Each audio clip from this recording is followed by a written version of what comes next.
পূর্ব ঘোষণা অনুযায়ী ব্রাহ্মণবাড়িয়ার তিতাস সেতুর ঝুঁকিপূর্ণ অংশে চলছে সংস্কার। ঢাকা সিলেট রুটে সব ধরনের যান চলাচল বন্ধ, আটকা পড়েছে কয়েকশো যানবাহন। হজ পালনে এরই মধ্যে দেশ ছেড়েছেন ৪৩,০০০। বিড়ম্বনার শিকার হজ যাত্রীদের নানা অভিযোগ। কর্তৃপক্ষ বলছে ভিসা জটিলতা না থাকায় সবাই যেতে পারবেন। বকেয়া টাকা না পাওয়ায় এবার কোরবানির ঈদে ব্যবসা নিয়ে চরম অনিশ্চয়তায় চট্টগ্রামের চামড়া ব্যবসায়ীরা। দাম বেড়ে যাওয়ার পাশাপাশি ক্ষতির মুখে পড়ার আশঙ্কা। এবার দিনাজপুরে গৃহবধূকে হাত পা বেঁধে গণধর্ষণের অভিযোগ, কেউ গ্রেপ্তার না হওয়ায় ক্ষুব্ধ এলাকাবাসী। লক্ষ্মীপুরে মাদ্রাসা ছাত্রীকে নির্মম নির্যাতন। এবং সময়ের পালা বদলে লন্ডনের বাংলা টাউনে কমছে বাঙালিদের আধিপত্য, স্থান করে নিচ্ছে অন্য দেশের মানুষ ও ব্যবসা প্রতিষ্ঠানগুলো।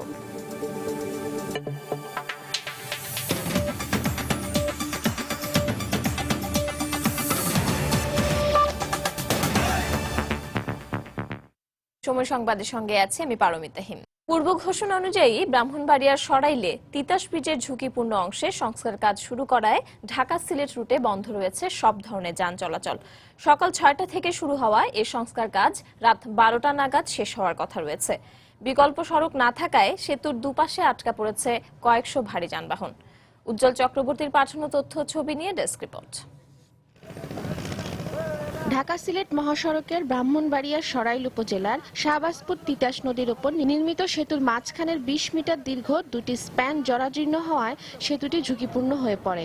এই অবস্থায় জরুরি হয়ে পড়ে সংস্কার কাজ। আর তাই পূর্ব ঘোষণা অনুযায়ী শুক্রবার সকাল ৬টা থেকে রাত ১২টা পর্যন্ত ১৮ ঘন্টার জন্য সেতুটির উপর দিয়ে সব ধরনের যান চলাচল বন্ধ করে দেয় সড়ক ও জনপথ বিভাগ। তবে বিকল্প হিসেবে ছোট যানবাহনগুলোকে সরাইল নাসিরনগর সড়ক এবং বিজয়নগর উপজেলার চান্দুরা আখাউড়া সড়ক ব্যবহারের পরামর্শ দেয়া হয়েছে। গত এক সপ্তাহ যাবত এটার প্রচারণা চালিয়েছি এবং সেই পূর্ব নির্ধারিত দিন অনুসারে আজকে আমরা সকালবেলাটা শুরু করেছি এবং আশা করছি আজকে রাত ১২টার আগে আমাদের সম্পূর্ণ কাজ শেষ হবে। এদিকে সব ধরনের যান চলাচল বন্ধ থাকায় সেতুটির দুপাশে দীর্ঘ যানজটের সৃষ্টি হয়েছে। তবে ঝুঁকি নিয়ে নৌকায় করে নদী পার হচ্ছেন যাত্রীরা, এতে দুর্ভোগে পড়েছেন তারা। ব্রিজ ভাঙা এখন আমাদের একটু কষ্ট হয়েছে, আরে বাচ্চা টাচ্চা নিয়ে নদীর পারে। ব্রিজ ভাঙার কারণে অনেক সমস্যা হচ্ছে, যাতে জামালা হয়ে গেছে, গাড়ি ঘোড়া চলতেছে না। এই কাজটা আমার মনে রাতেও করলে সুবিধাজনক হতো। ২০২ মিটার দীর্ঘ শাহবাজপুর তিতাস সেতুর উপর দিয়ে প্রতিদিন গড়ে ১৬,০০০-এর বেশি যানবাহন চলাচল করে। সময় সংবাদ, ব্রাহ্মণবাড়িয়া। হজ পালনে প্রতি বছরই বাংলাদেশ থেকে লাখো মুসল্লি যান পুণ্যভূমি সৌদি আরবে। এবারের যাত্রায় সরকারি ও বেসরকারি ব্যবস্থাপনায় ৪৩,০০০ হজ যাত্রী দেশ ছেড়েছেন। হজে যেতে পারার আনন্দ যেমন রয়েছে, তেমনি রয়েছে বিড়ম্বনার শিকার হজ যাত্রীদের অভিযোগও। হজ অফিসের পরিচালক জানালেন, ভিসা জটিলতা না থাকায় পর্যায়ক্রমে সবাই যেতে পারবেন হজ আদায়ে। আশকোনা হজ ক্যাম্প ঘুরে এসে কামরুজ্জামান মামুনের রিপোর্ট। লাব্বাইক আল্লাহুম্মা লাব্বাইক ধ্বনিতে বিশ্বের সব প্রান্তের মতো বাংলাদেশ থেকেও মুসল্লিরা হজ করতে ছুটে যান সৌদি আরবে। মহান আল্লাহ তাআলার সান্নিধ্য অর্জনের আশায় এহরামের সাদা কাপড় গায়ে সমবেত হন এক প্ল্যাটফর্মে। তৃপ্ত হন সৃষ্টিকর্তার নির্দেশ আদায়ের সফলতায়। হজ তথ্য কেন্দ্রের হিসেবে এবারের মৌসুমে মোট ১,০১,৭৫৮ জনের মধ্যে ১৬ আগস্ট থেকে ২৭ আগস্ট পর্যন্ত ১০৬টি ফ্লাইটে ৪২,৯৪২ জন হজের লক্ষ্যে দেশ ছেড়েছেন। তবে নির্দিষ্ট সময়ে ফ্লাইটের তারিখ না পাওয়া এবং যারা পেয়েছেন তাদেরও রয়েছে নানা অভিযোগ। মাকে নিয়ে এই সুযোগটা নিতে চাচ্ছি যে আল্লাহর ঘরে যাই। এখনো ফ্লাইট হয় নাই, টিকিটও হয় নাই, টিকিটের কোনো ব্যবস্থাও হয় নাই, কবে হবে তাও জানি না। এখনো এই প্রায় এক সপ্তাহ থেকে কেন পড়ে আছি। আমরা ১৬ তারিখে এসেছি এবং ওই ১৬ তারিখে আমাদের ফ্লাইট হওয়ার কথা ছিল। দুর্ভাগ্যবশত আমাদের কয়েকজনের ভিসা হয়নি। দেশের জন্য দোয়া করব যেন আল্লাহ সব শান্তিভাবে রাখে। আল্লাহর গুণগান গাওয়ার জন্য, আল্লাহর গোলাম আমরা, আল্লাহর ইবাদত করার জন্য। ধনাঢ্যশালী ব্যক্তির উপর হজ ফরজ, সেই দিক থেকে আমাদের উপর হজ ফরজ, সেই ফরজ কাজটি আদায় করার জন্য আমরা যাচ্ছি। যে ব্যাংকের শাখায় গিয়েছি সবাই বলে আমাদের রিয়াল নাই।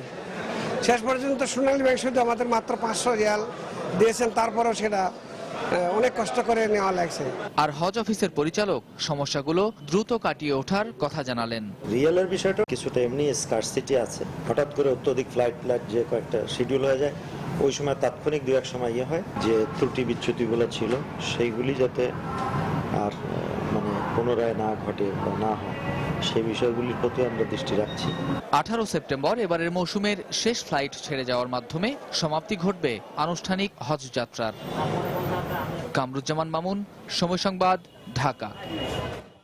ঢাকার ট্যানারি মালিকদের কাছ থেকে বকেয়া 20 কোটি টাকা না পাওয়ায় আসন্ন কোরবানির ঈদে ব্যবসা নিয়ে চরম অনিশ্চয়তার মধ্যে রয়েছেন বন্দরনগরী চট্টগ্রামের চামড়া ব্যবসায়ীরা। মূলত আন্তর্জাতিক বাজারে মন্দা পরিস্থিতির কথা বলে ব্যবসায়ীদের 50% টাকা বকেয়া রেখেছেন ট্যানারি মালিকরা। এই অবস্থায় আশ্বাস অনুযায়ী শেষ মুহূর্তে বকেয়া টাকা না পেলে চামড়ার দাম বেড়ে যাওয়ার পাশাপাশি ক্ষতির মুখে পড়তে হবে চামড়া ব্যবসায়ীদের। কমলদের রিপোর্ট। দেশের চামড়া শিল্পে কাঁচামাল সরবরাহের ক্ষেত্রে বড় ধরনের ভূমিকা রেখে আসছে চট্টগ্রাম। বিশেষ করে কোরবানির পশুর অন্তত 3 থেকে 4 লাখ চামড়া যায় এখান থেকে। গত বছর চট্টগ্রাম থেকে কোরবানির ঈদের রেকর্ড পরিমাণ অর্থাৎ 4,80,000 চামড়া সংগৃহীত হয়। কিন্তু এখানে ট্যানারি কারখানা না থাকায় সব চামড়া পাঠিয়ে দিতে হয় ঢাকার হাজারীবাগে। আর এ লেনদেন চলে অনেকটা বাকিতে। 11 মাস পেরিয়ে গেল, গত বছরের বাকি টাকা পায়নি চট্টগ্রামের চামড়া ব্যবসায়ীরা। গত বছরের যে আমরা চামড়া বিক্রি করছি কোরবানির চামড়া, ওইখান থেকে আমরা অর্ধেক টাকা পাচ্ছি, আর অর্ধেক টাকা এখনো বাকি আছে। আমরাও খুচরা অন্যান্য ব্যবহারী থেকে কিছু বাকি নিছি বা আমাদের কিছু লেনদেন আছে। এখন যদি আমরা ওদের কাছ থেকে টাকাগুলো না পাই, আমাদের তো সমস্যা পড়ে যাব। আর 1 মাস পরেই কোরবানির ঈদ। কাঁচা চামড়া সংগ্রহের জন্য প্রস্তুতি নিতে শুরু করেছে এখানকার চামড়া ব্যবসায়ীরা। কিন্তু বকেয়া টাকা হাতে না আসায় সংখ্যার মধ্যে রয়েছেন তারা। আমরা যদি টাকা না পাই তাহলে এবার আমরা ব্যবসার মধ্যে আমরা পুঁজিও কাটাতে পারবো না, আমরা অনেক লোকসানের মধ্যে পড়ে যাব। কোরবানিতে আগে চামড়ার দাম বেশি ছিল, এখন ইনশাল্লাহ কিছু কমছে। যদি টাকাটা দেয় আমরাও কমাইয়া কিনে আমরা ট্যানারিদেরকে আমরা ইনশাল্লাহ আমরা সহযোগিতা করি আর যেতে পারি। চট্টগ্রামের মুরাদপুর থেকে অক্সিজেন মোড় পর্যন্ত দীর্ঘ 4 কিলোমিটার এলাকা জুড়ে রয়েছে চামড়া ছোট বড় অন্তত 200 আড়ত। কমল দে, সময় সংবাদ, চট্টগ্রাম। দেখছেন সময় সংবাদ।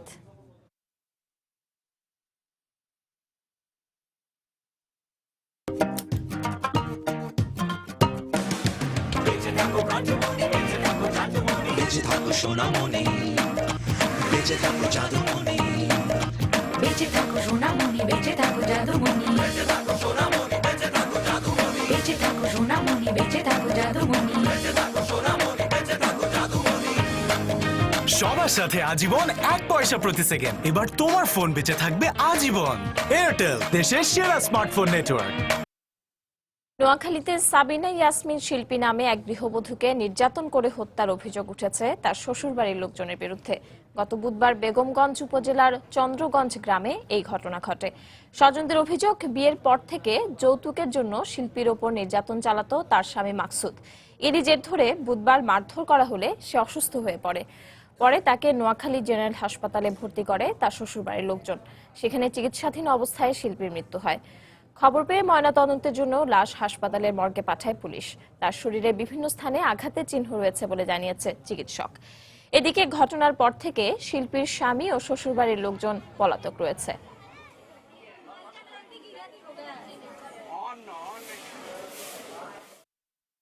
গত পরশু দিন আমার গায়ের আবান চেয়ে ধরছে, ধরার পরে ঘরে আসি মারি হাসপাতাল আনি আমাদেরকে খবর দিছে। আমরা আসিয়া তাদেরকে পাই না, আমরা ইমার্জেন্সি রুমে আসি, শুধু ডেড বডি আছে আর কেউ নাই। মুখে দাগ, চোখে দাগ, হাতে দাগ, মনে করেন তার বিভিন্ন বডির ভিতরে মনে করেন দাগগুলো আছে। মনে করেন আমরা ধারণা করতেছি সে নিয়ে গিয়া তার মারধর করি মনে করেন কি এখানে মারি ফেলছে। আমি বিষয়টি তদন্তের জন্য আমি সাব ইন্সপেক্টর মিজানুর রহমান পাঠানকে এলাকায় প্রেরণ করছি এবং মৃতের আত্মীয় স্বজনকে তাদের এই মৃত সংক্রান্তে কোনো অভিযোগ থাকলে দ্রুত থানায় অভিযোগ দায়ের করার অনুরোধ করেছি। অভিযোগ পাওয়া মাত্রে আমরা আইনগত ব্যবস্থা নেব। দিনাজপুরে এক গৃহবধূকে হাত পা বেঁধে গণধর্ষণের অভিযোগ উঠেছে। এ ঘটনায় মামলা করা হয়েছে অভিযুক্ত বখাটেদের বিরুদ্ধে। তবে এখনো কেউ গ্রেপ্তার না হওয়ায় ক্ষুব্ধ এলাকাবাসী ও নারী আন্দোলন কর্মীরা। অবশ্য অভিযুক্তদের দ্রুত আইনের আওতায় আনার আশ্বাস দিয়েছে পুলিশ প্রশাসন। গোলাম নবী দুলালের পাঠানো তথ্য ও মঞ্জিল আলম শিমুলের ছবি নিয়ে ডেস্ক রিপোর্ট।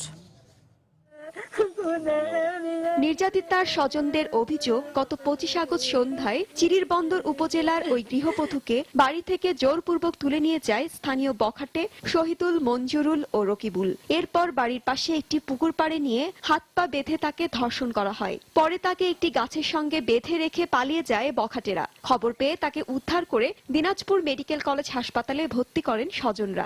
হাতগুলা খোলার পরে আরো আশেপাশে যারা ছিল তাদের ডাকলাম। ওকে বাসায় আনার পরে দেখতেছি এরকম ওর মনে হয় জান তুলতেছে না, শরীরে একবারে মনে করেন নেস্তেজ হয়ে গেছে। ডাকার পর অ্যাম্বুলেন্সকে ফোন করলাম, অ্যাম্বুলেন্সকে ফোন করে নেওয়ার পরে এখানে মেডিকেলে নিয়ে আসছি। ডাক্তারেরা তো দেখছে পুরো শরীরে জখম আর এখন অনেক অসুস্থ হয়ে আছে। আমার মতো কেউ না যেন ধর্ষিতা হয়, এজন্য আমার সবার কাছে বিনতি আবেদন, আসামিদের আমি শাস্তি চাই এবং তারা যেন প্রকাশ্যে বাইর হতে না পারে। ডাক্তারি পরীক্ষায়ও ধর্ষণের আলামত পাওয়া গেছে বলে জানিয়েছেন চিকিৎসক। বুকে এবং হাতের সামনের দিকে অনেকগুলো টিয়াক ছিল, অ্যাব্রেশন ছিল। আর আমরা পেশেন্ট আমাদের যেটা বলেছে সেটা, এবং আমরা পরীক্ষা করে এগুলোই পেয়েছি। এই অবস্থায় অভিযুক্তদের দৃষ্টান্তমূলক শাস্তির দাবি জানিয়েছেন এলাকাবাসী ও নারী নেত্রীরা। এই অপরাধ জঘন্য অপরাধ, এই অপরাধী যেভাবে হোক অপরাধী মানে সর্বোচ্চ শাস্তি চাই আমরা, সর্বোচ্চ শাস্তি। এদিকে ঘটনার সঙ্গে জড়িত সবাইকে আইনের আওতায় আনার আশ্বাস দিয়েছে পুলিশ। এই ঘটনার সংশ্লিষ্ট যারা আছে বা এই ঘটনার সাথে জড়িত যারা, আমরা তাদের গ্রেপ্তারের চেষ্টা অব্যাহত আছে এবং খুব সত্বর আমরা তাদেরকে অ্যারেস্ট করে আইনের দোরগোড়ায় পৌঁছায় দেব। এই ঘটনায় গত 26 আগস্ট শহীদুল, মঞ্জুরুল ও রকিবুলের বিরুদ্ধে চিরিরবন্দর থানায় একটি মামলা করেন নির্যাতিতার স্বামী। মামলা দায়েরের পর থেকে অভিযুক্ত বখাটেরা পলাতক রয়েছে। সময় সংবাদ, দিনাজপুর। এদিকে লক্ষ্মীপুরে এক মাদ্রাসা ছাত্রীকে গাছের সঙ্গে বেঁধে নির্মম নির্যাতন চালানো হয়েছে। স্বজনদের দাবি, জমি সংক্রান্ত বিরোধের জেরে এই ঘটনা ঘটিয়েছে প্রতিপক্ষ। এই ঘটনায় মামলা দায়েরের পর একজনকে গ্রেপ্তার করা হয়েছে। অভিযুক্ত অন্যদের গ্রেপ্তারে অভিযান অব্যাহত রয়েছে বলে জানিয়েছে পুলিশ। লক্ষ্মীপুর থেকে মাহবুবুল ইসলাম ভূঁইয়ার পাঠানো তথ্য ছবি নিয়ে ডেস্ক রিপোর্ট। নির্মম নির্যাতনের শিকার হয়ে হাসপাতালের বেডে চিকিৎসাধীন এই শিশুর নাম কামরুন্নাহার সুমি। লক্ষ্মীপুর সদর উপজেলার হাসনাবাদ দারুল উলুম মহিলা মাদ্রাসার 6ষ্ঠ শ্রেণীর ছাত্রী সে। নিজের কোনো অপরাধ না থাকলেও ব্লেডের আঘাতে ক্ষতবিক্ষত হয়েছে তার হাত, পা সহ শরীরের বিভিন্ন স্থান। স্বজনদের অভিযোগ, বৃহস্পতিবার সকালে উপজেলার সোনাপুর গ্রামের নিজ বাড়ি থেকে মাদ্রাসায় যাওয়ার পথে তাকে তুলে নিয়ে যায় একই এলাকার কিরণ, ভুলু ও রাসেল সহ 6 যুবক। পরে তাকে গাছের সঙ্গে বেঁধে চালানো হয় অমানসিক নির্যাতন। পূর্বশত্রুতার জের ধরে তার উপর এ নির্যাতন চালানো হয়েছে বলে দাবি স্বজনদের।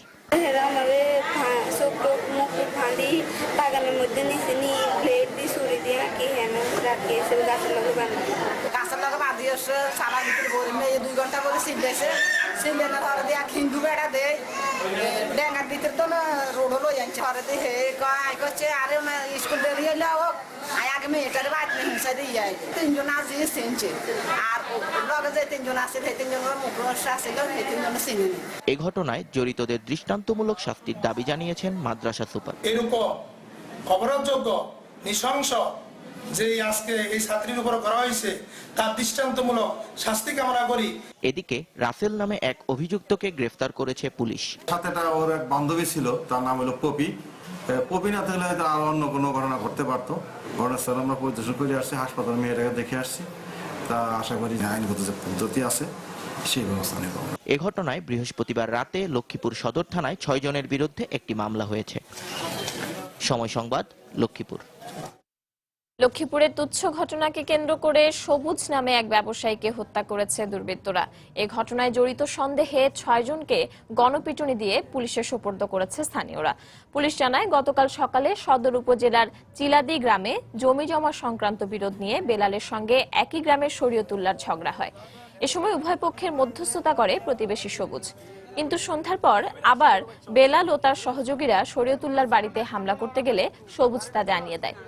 এরই জের ধরে সবুজকে মোবাইল ফোনে বাড়ির বাইরে ডেকে নিয়ে যায় বেলাল ও তার দলবল। পরে তাকে হত্যা করে পাশের ধান খেতে লাশ ফেলে পালিয়ে যায় তারা। খবর পেয়ে পুলিশ সবুজের লাশ উদ্ধার করে সদর হাসপাতালের মর্গে পাঠায়।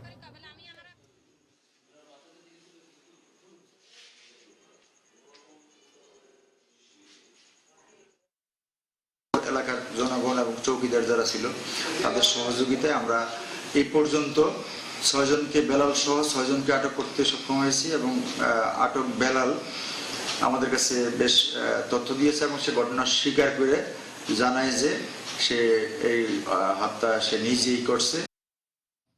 সময় সংবাদে আরো থাকছে, দেশি চিনির বিক্রি বাড়াতে আমদানি চিনির দাম বাড়ানো হলেও তা মানতে নারাজ ভোক্তারা। মান নিয়ে নানা অভিযোগের পাশাপাশি সহজলভ্য করার পরামর্শ। এবং বন্যায় সরবরাহ কমে যাওয়ায় চড়া রাজধানীর সবজির বাজার, কিছুটা কমেছে পেঁয়াজের ঝাঁজ।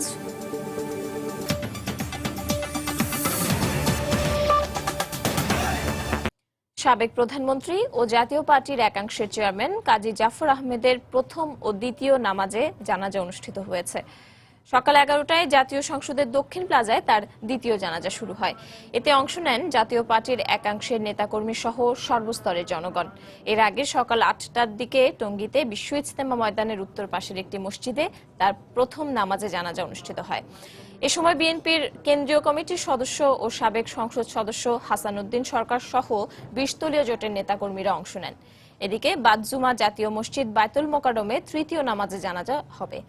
এরপর তার মরদেহ নিয়ে যাওয়া হবে কুমিল্লার 14 গ্রামের চিউড়া এলাকার কাজী বাড়িতে, সেখানে তার দাফন সম্পন্ন হবে।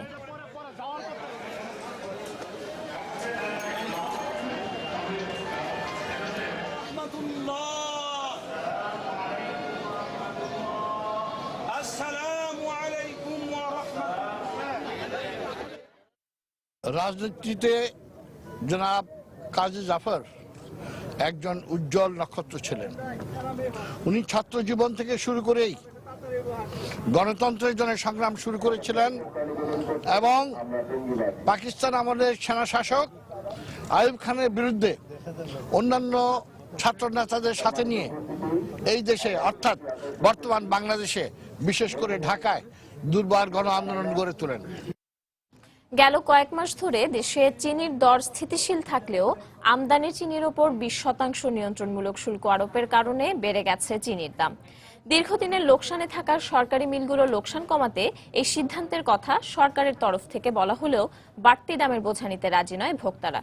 সংশ্লিষ্টরা বলছেন, শুধুমাত্র আমদানি চিনির দাম না বাড়িয়ে দেশি চিনির সহজলভ্যতা ও এর দাম কমানোর দিকে নজর দেওয়া জরুরি। বিস্তারিত ইমতিয়াজ আহমেদের রিপোর্টে। বাংলাদেশ চিনি শিল্প কর্পোরেশনের তথ্য মতে প্রতি বছর দেশের চিনির চাহিদা 15 লাখ মেট্রিক টন, যেখানে বাংলাদেশ চিনি শিল্প কর্পোরেশনের নিজস্ব 15টি চিনি কলের মাধ্যমে উৎপাদন করে 1 থেকে 1.5 লাখ মেট্রিক টন, অর্থাৎ বার্ষিক চাহিদার 10%-এরও কম পূরণ করতে সক্ষম দেশে উৎপাদিত চিনি। এরপরও উৎপাদিত চিনির প্রায় শতভাগই অবিকৃত থেকে যায় বিভিন্ন চিনি কলে। এমন অবস্থায় দেশীয় চিনি কল সুরক্ষায় আমদানির উপর 20% নিয়ন্ত্রণমূলক শুল্ক আরোপকে ভোক্তার স্বার্থ বিবেচনা করেই করা হয়েছে বলে জানিয়েছেন অর্থ প্রতিমন্ত্রী। বাইরে যে চিনিটা কম দামে আসছে ওখানে একটা শুল্ক ওয়ালটা একটু উঁচা করে দিচ্ছি যাতে ঢুকতে কষ্ট হয়, ফলে দাম যে তারতম্যটা এখন আছে সেটা কমে আসবে এবং আমরা আমাদের চিনিগুলোকেও বিক্রি করতে পারবো। শুধুমাত্র আমদানি চিনির উপর শুল্ক বাড়ানো নয়, দেশীয় চিনির উৎপাদন খরচ কমানোর উপর জোর দিচ্ছে বাংলাদেশ চিনি ডিলার সমিতি। আমাদের চিনি এখন যে 80 টাকার মতো খরচ পড়ে পার কেজি, এটা তো 40 টাকা চলে আসবে। মিলগুলোকে বিয়ামারি করতে হবে, সরকারি মিলগুলোতে বিট চাষের আওতায় না র সুগার করে প্লেন সুগার করবে। 12 মাসের চালানো কথা মিল, সেই মিল চলতেছে 2 মাস।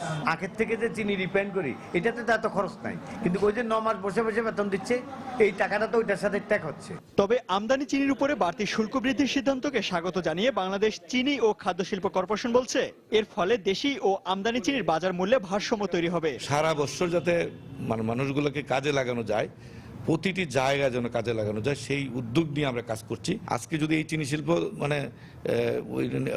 ধ্বংসের মুখোমুখি হয়, এটার দায়ভার কিন্তু বাংলাদেশের প্রতিটি মানুষ কিন্তু তখন পোহাবে। সিদ্ধান্তের ফলে ডেফিনেটলি কিছুটা হলেও অবস্থার উন্নতি হবে। দেশে চিনি বিক্রি বাড়াতে এই সিদ্ধান্ত নেওয়া হলেও এই চিনির মান নিয়ে ক্রেতা ও বিক্রেতা উভয়েরই রয়েছে বিভিন্ন অভিযোগ। চিনি শিল্প কর্পোরেশনের যে চিনি, এই চিনি অনেক সময় প্যাকেটের ভিতরে ভিজা থাকে, বস্তায় ভিজা থাকে। দেশি চিনি যদি কিনি তাহলে সাধারণত অটোমেটিক এটা বিদেশি চিনি বন্ধ হয়ে যাবে। লাল চিনি কম চলে, আমাদের দোকানে নাই, কাস্টমার আয় না। দামও লাল চিনির একটু বেশি, কিন্তু লালটা তো পাওয়া যায় না, খুবই কম, সাদাটাই কিনি। পাশাপাশি আমদানি চিনির মূল্য বৃদ্ধির সিদ্ধান্তের প্রতিবাদ জানিয়ে ভোক্তারা বলছেন, সরকারের উচিত দেশীয় চিনির মান উন্নয়নের পাশাপাশি মূল্য কমানো। ইমতিয়াজ আহমেদ, সময় সংবাদ, ঢাকা। দেশের খাদ্য প্রস্তুতকারী প্রতিষ্ঠানগুলো বর্তমানে জাতীয় গণ্ডি পেরিয়ে আন্তর্জাতিকভাবেও জনপ্রিয় হয়ে উঠছে। দেশের চাহিদা মিটিয়ে বিদেশেও খাদ্যপণ্য রপ্তানি করছে এসব প্রতিষ্ঠান। মূলত গুণগত মান বজায় রেখে নিজস্ব কারখানায় খাদ্য সামগ্রী তৈরি করায় সাধারণ মানুষের কাছে বেকারিজাত পণ্যের প্রচুর চাহিদা রয়েছে বলে জানান এই শিল্পের মালিক ও কর্মকর্তারা। রিপোর্ট করেছেন পার্থপ্রতিম বিশ্বাস। একসময় বিদেশ থেকে আমদানি করে চট্টগ্রামে বিস্কুটের চাহিদা মেটানো হতো, কিন্তু সে অবস্থা এখন আর নেই। বর্তমানে নিজস্ব কারখানায় গুণগত মান বজায় রেখে বিভিন্ন স্বাদের বিভিন্ন রকমের বিস্কুট তৈরি করছে স্থানীয় খাদ্য প্রস্তুতকারী প্রতিষ্ঠানগুলো। শুধু বিস্কুট নয়, সাধারণ মানুষের কর্মব্যস্ততার কারণে বেকারিজাত অন্যান্য খাবারের প্রতি রয়েছে প্রচুর আগ্রহ। নানা ধরনের বাটার বন, বাকরখানি, প্যাকেট কেক, মিষ্টিজাত খাবার পাওয়া যায় এসব বেকারিতে। আর ক্রেতাদের সন্তুষ্টি ধরে রাখতে উন্নত কাঁচামালের মাধ্যমে আন্তর্জাতিক মান বজায় রেখে এসব খাবার তৈরি করা হয় বলে জানান প্রতিষ্ঠানের মালিক ও কর্মকর্তারা। ইন্টারন্যাশনাল ফুড স্ট্যান্ডার্ড মেনটেন করে আমাদের প্রসেসটা পরিচালনা করি।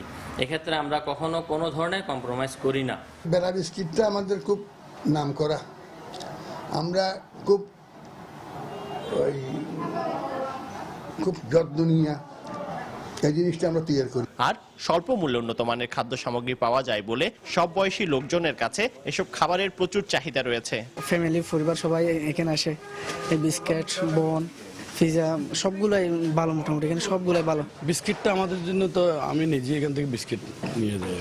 সবগুলোই ভালো লাগে মোটামুটি, এক একটার এক এক রকম টেস্ট, যে কারণে নিচ্ছি আর কি। কলেজ শেষে এখানে আসে, এখানে রিজনেবল প্রাইসে সবকিছু পাওয়া যায় এবং খুবই স্বাস্থ্যসম্মত। অন্যদিকে স্থানীয় বাজারের চাহিদা মিটিয়ে এখন বিদেশেও রপ্তানি করা হচ্ছে এসব খাদ্য সামগ্রী। ইউকেতে যাচ্ছে, কানাডাতে যাচ্ছে, অস্ট্রেলিয়াতে যাচ্ছে এবং অতি সম্প্রতি আমরা ব্যাংকক রপ্তানির জন্য আমরা একটা ওয়ার্ক অর্ডার পেয়েছি, সেটার কাজ হচ্ছে, খুব দ্রুত শিপমেন্ট হয়ে যাবে। একটা গ্লোবাল ব্র্যান্ডে তৈরি করব, যেন বাংলাদেশের বাইরেও এর নাম ছড়িয়ে যায়।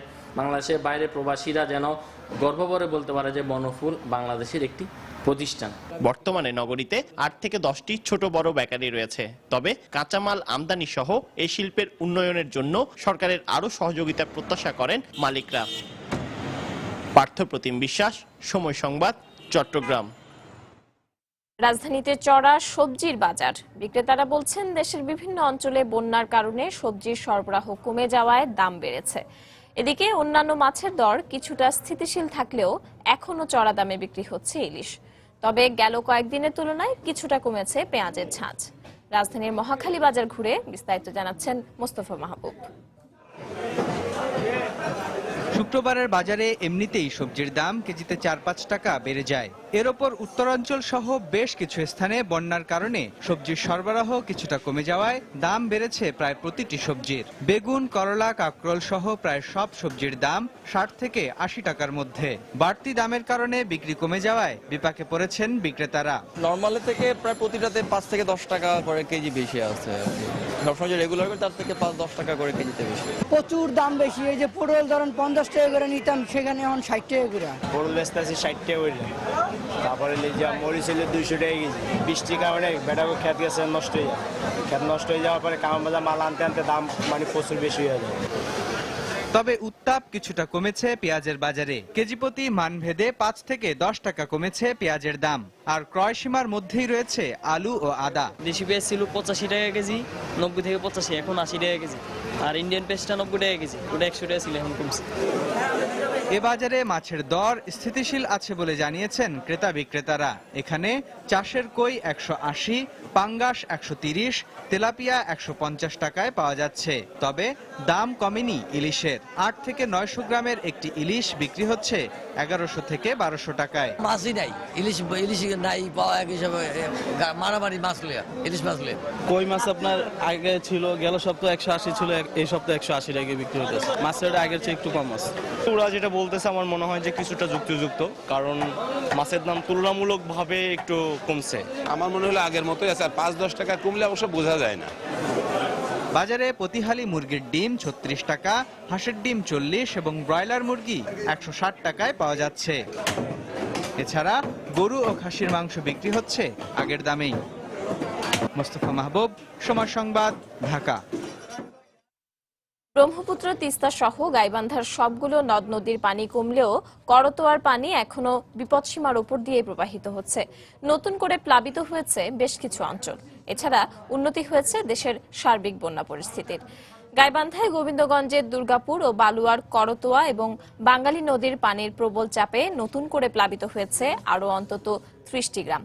একই সঙ্গে গোবিন্দগঞ্জের ছোট দুর্গাপুরে করতোয়া নদীর বাঁধ ভেঙে পানি ঢুকে পড়েছে দরবস্ত ও কানুপুর ইউনিয়নে। এতে দুর্ভোগে পড়েছেন এসব এলাকার হাজার হাজার পরিবার।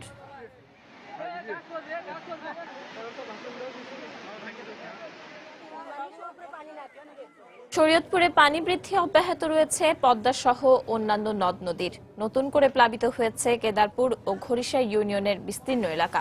এতে পানিবন্দী হয়ে মানবেতর জীবনযাপন করছেন প্রায় 1.5 লাখ মানুষ।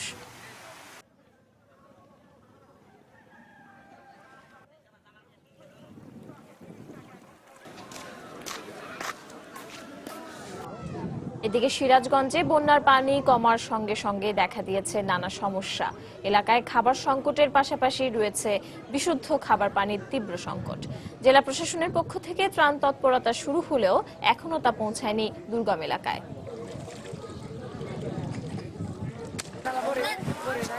জামালপুরে যমুনা নদীর পানি কমতে শুরু করেছে, তবে পানিতে তলিয়ে যাওয়ায় বন্ধ রয়েছে মেলান্দহ মাহমুদপুর সড়ক যোগাযোগ। এখনো পানির নিচে রয়েছে প্রায় 20,000 হেক্টর রোপা আমন সহ বিভিন্ন ফসলি জমি। ঢাকা উত্তর সিটি কর্পোরেশনের পক্ষ থেকে নগর পরিষ্কার পরিচ্ছন্নতা কার্যক্রম শুরু করা হয়েছে। সকালে ঢাকা উত্তর সিটি কর্পোরেশনের মেয়র আনিসুল হক এই কার্যক্রম উদ্বোধন করেন। রাজধানীর গাবতলী থেকে এটি শুরু করা হয়। জাপানের একটি বিশ্ববিদ্যালয়ের একদল ছাত্রছাত্রীর ক্লিন সিটি নামক প্রস্তাব বিবেচনায় নিয়ে এই কার্যক্রম শুরু করেছে সিটি কর্পোরেশন। এরপর জাপানিজ ছাত্রছাত্রী, সিটি মেয়র, সিটি কর্পোরেশনের অন্যান্য কর্মকর্তা, গাবতলী এলাকার কাউন্সিলর এবং এলাকাবাসীর সমন্বিত অংশগ্রহণে শুরু হয় পরিষ্কার পরিচ্ছন্নতার কাজ। ক্লিন সিটি শুরুর আগে এক সংক্ষিপ্ত সমাবেশে সিটি মেয়র আনিসুল হক রাজধানীর সকল নাগরিককে এই কার্যক্রমে অংশ নেবার আহ্বান জানান। সরকার আগায় যাচ্ছে, আর তাহলেই রাস্তায় নেমে যান, রাস্তায় নেমে পরিষ্কার। রাজধানীতে বেড়েই চলছে অবৈধ বিলবোর্ডের সংখ্যা। সড়ক, মহাসড়কের পাশে বাসাবাড়ি, এমনকি শিক্ষা প্রতিষ্ঠানের ছাদেও চলছে এই বিলবোর্ড ব্যবসা। নগর পরিকল্পনাবিদরা বলছেন, সিটি কর্পোরেশনের দায়িত্বহীনতার কারণেই দিন দিন সৌন্দর্য হারাচ্ছে রাজধানী ঢাকা। আর বরাবরের মতোই সিটি কর্পোরেশন বলছে, খুব অল্প সময়ের মধ্যে নিয়ন্ত্রণে আনা হবে এই বিলবোর্ড বাণিজ্য। বিস্তারিত জুনায়েদ আল হাবিবের রিপোর্টে। রাজধানীর শুক্রাবাদ নিউ মডেল বহুমুখী উচ্চ বিদ্যালয় একটি আদর্শ শিক্ষা প্রতিষ্ঠানের যে পরিবেশ থাকা দরকার তার পুরোপুরি প্রতিষ্ঠানটিতে না থাকলেও যেটুকু আছে তাও আবার দখলে অবৈধ বিলবোর্ড বাণিজ্যের। স্কুলের ছাদে আশেপাশে স্থাপন করা হয়েছে বাণিজ্যিক বিলবোর্ড, ফলে খোলা পরিবেশকে যেমন বাধাগ্রস্ত করছে তেমনি শঙ্কা রয়েছে দুর্ঘটনারও। এরকম রাজধানী জুড়েই চলছে বিলবোর্ডের রমরমা বাণিজ্য। 2 সিটির হিসেব অনুযায়ী রাজধানীতে বৈধ বিলবোর্ডের সংখ্যা 2000-এর মতো হলেও প্রকৃত সংখ্যা কত তার সুনির্দিষ্ট হিসেব নেই কারো কাছে। আর প্রতি বছরই বাড়ছে বিলবোর্ড ভেঙে হতাহতের সংখ্যা।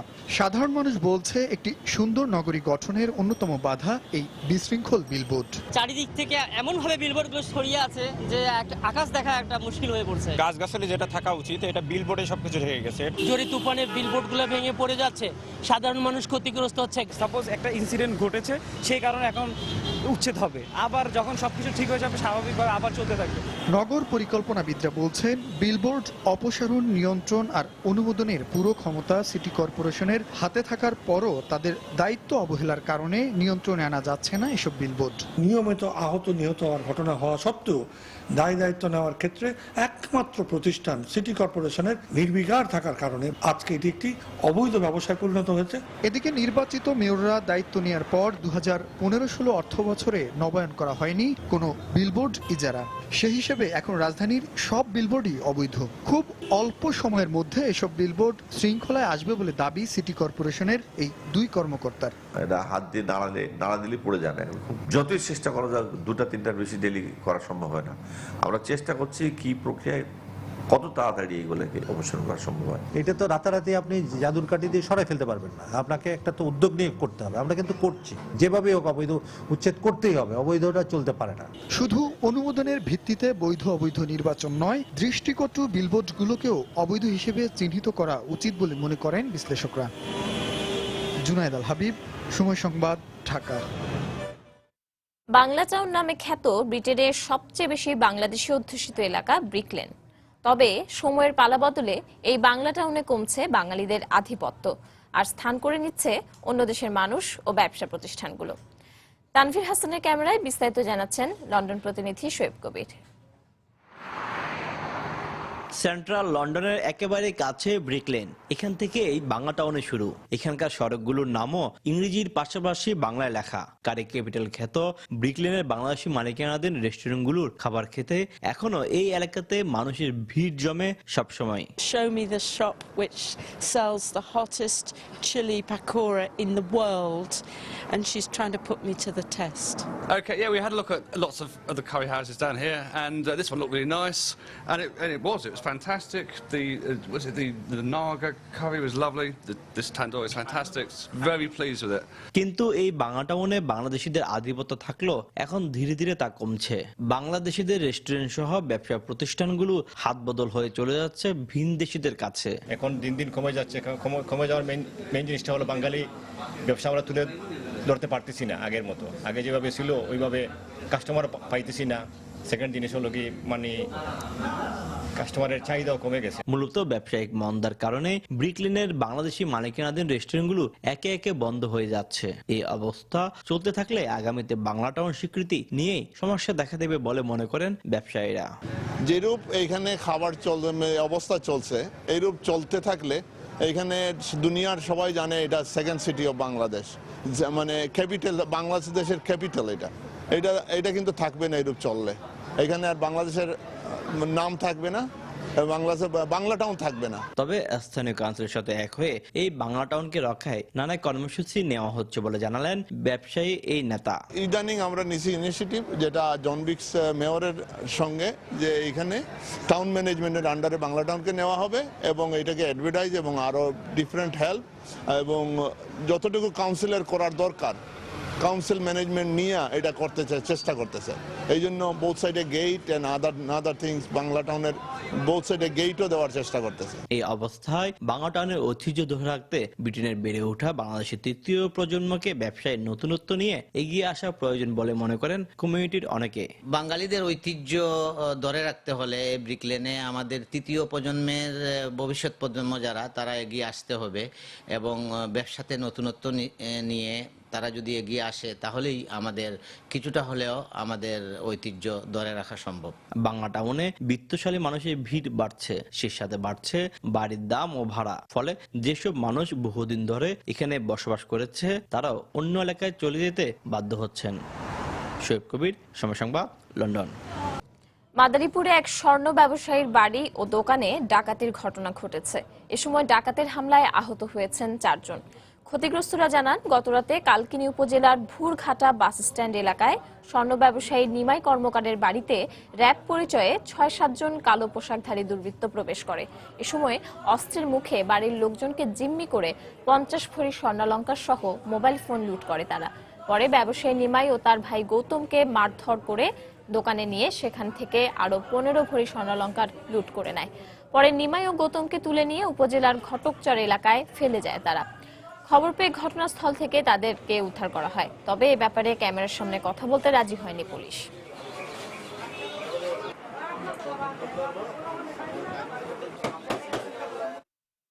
দেশের বাইরের খবর। ভূমধ্যসাগরের লিবিয়া উপকূলে 2টি নৌকা ডুবে শতাধিক অভিবাসীর মৃত্যুর আশঙ্কা করা হচ্ছে। এ পর্যন্ত 100 জনের লাশ উদ্ধার করা হয়েছে। ডুবে যাওয়া অভিবাসীদের বেশিরভাগই বাংলাদেশ, সিরিয়া এবং আফ্রিকার নাগরিক বলে ধারণা করা হচ্ছে। বৃহস্পতিবার লিবিয়া উপকূলের জুয়ারা অঞ্চলে প্রথম নৌকাটি ডুবে যায়। নৌকাটিতে প্রায় 50 জন যাত্রী ছিল। এর কিছুক্ষণ পরই 400 জনেরও বেশি যাত্রী নিয়ে দ্বিতীয় নৌকাটি ডুবে যায়। দুর্ঘটনার পর এ পর্যন্ত কমপক্ষে 100 জনের লাশ এবং 20 জনকে জীবিত উদ্ধার করে হাসপাতালে নেওয়া হয়েছে। উদ্ধার অভিযান অব্যাহত রেখেছে লিবিয়ার কোস্টগার্ড। নিখোঁজ যাত্রীদের বেশিরভাগ বেশিরভাগই মৃত্যুর আশঙ্কা করা হচ্ছে। চলতি বছর ভূমধ্যসাগর পাড়ি দিয়ে ইউরোপ যাওয়ার পথে প্রায় ২৫০০ অভিবাসী মারা গেছে বলে জানিয়েছে জাতিসংঘ। কাশ্মীরে ভারত পাকিস্তানের নিয়ন্ত্রণ রেখা লাইন অফ কন্ট্রোলের কাছে দুই দেশের সেনাদের গোলাগুলিতে অন্তত ১০ জনের মৃত্যুর খবর পাওয়া গেছে। জম্মু কাশ্মীরের আরএসপুরা সীমান্ত এলাকায় পাক সেনাদের গুলিতে ৩ বেসামরিক নাগরিক নিহত ও অন্তত ২২ জন আহত হয় বলে শুক্রবার ভারতের পক্ষ থেকে জানানো হয়। একই দিন ভোরে পাকিস্তানের শিয়ালকোট সীমান্তে বিএসএফ এর ছোড়া গোলার আঘাতে অন্তত ৭ পাকিস্তানের নিহত হয় বলে দাবি করে ইসলামাবাদ। ভারত পাকিস্তান নিরাপত্তা উপদেষ্টা পর্যায়ের বৈঠক বাতিলের কদিন যেতে না যেতেই কাশ্মীরে আবারও গোলাগুলির ঘটনা ঘটল। এর আগে এ মাসের মাঝামাঝি সময়ে দুই দেশের সীমান্তরক্ষীদের গোলাগুলিতে ৬ ভারতীয় ও ২ পাকিস্তানি নিহত হয়।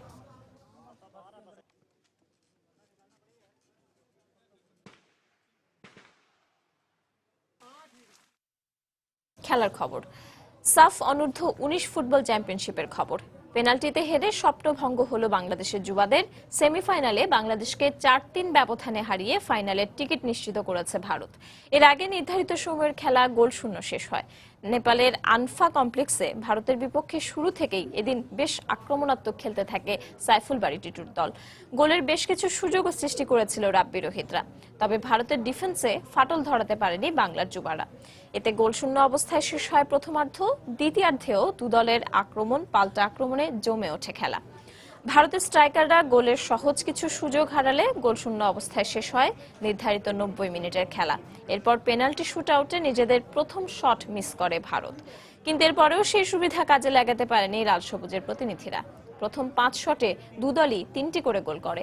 এরপর সাডেন ডেথে ভারত প্রথম গোল করলে ব্যর্থ হয় বাংলাদেশ। ফলে প্রথম সাফ অনূর্ধ্ব ১৯ ফুটবলের ফাইনালে ওঠার আনন্দে মাতে অনিরুদ্ধ থাপার দল।